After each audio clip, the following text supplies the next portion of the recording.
ఇప్పుడైతే మనం ప్రత్యేకంగా పవన్ కళ్యాణ్ గారు చేపట్టబోయిన ఈ 15 రోజుల దీక్ష గురించి మాట్లాడబోతున్నాము.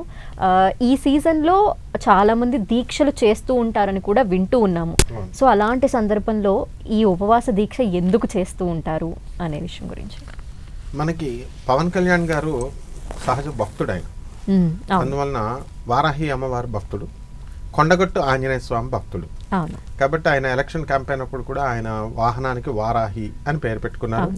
అండ్ ఆ ఎలక్షన్ క్యాంపెయినింగ్ అంతా కూడా వారాహి అనుగ్రహంతోనే ఆయన గెలిచారు అని భక్తులు తీవ్రంగా నమ్మారు. అందువల్లనే కాశీలో దండిని దేవత అయినటువంటి ఈ యొక్క వారాహి అమ్మవారు స్వయంభూ దేవాలయంలో కాశీ ఉంది. పవన్ కళ్యాణ్ గారు వారాహి మొదలుపెట్టిన తర్వాత అక్కడ ఫుల్ జనం అనమాట. ఇప్పుడు కంప్లీట్గా స్వయంభూ దేవాలయం ఫుల్ కిటకిటలాడుతోంది. నెక్స్ట్ ఇప్పుడు ఈ ఆషాఢ మాసంలో అందరూ కూడా దీక్షలు చేస్తారు.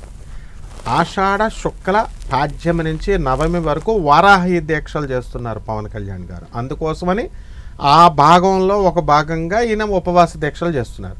తమిళనాడులో ప్రతి సంవత్సరం కూడా మురుగన్ భక్తులంతా కలిసి ఆ మధురైలో ఈ ఉపవాస దీక్షలు మహానాడు అని ఒక కార్యక్రమం చేస్తారు. అక్కడికి సాధు సత్పురుషులందరినీ కూడా ప్రతి సంవత్సరం పిలుస్తారు.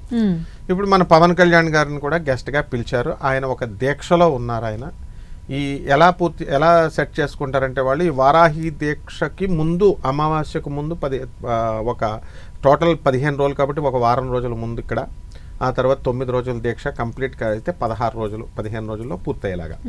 కాబట్టి అందుకోసం అని చెప్పేసి ఆయన దీక్షలో వెళ్ళడం జరిగింది.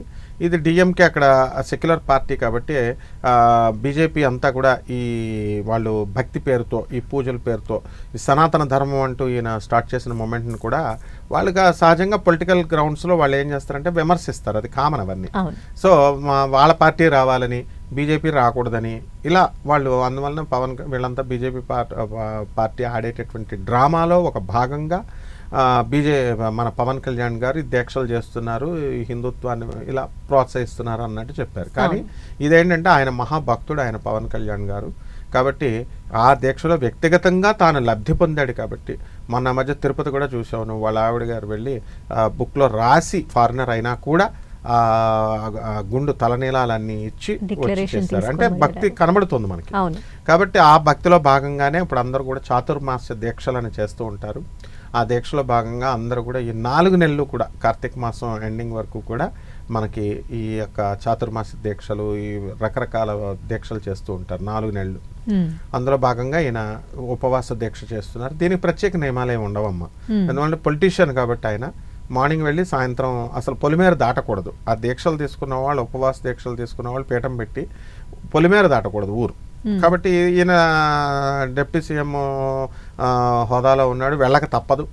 కాబట్టి స్ట్రిక్ట్గా ఉండేటటువంటి నియమాలు కాకుండా అత్యవసర పరిస్థితుల్లో ఆయన వెళ్తున్నాడు. సో అక్కడ ఆయన వెళ్ళొచ్చు, తప్పేం లేదు.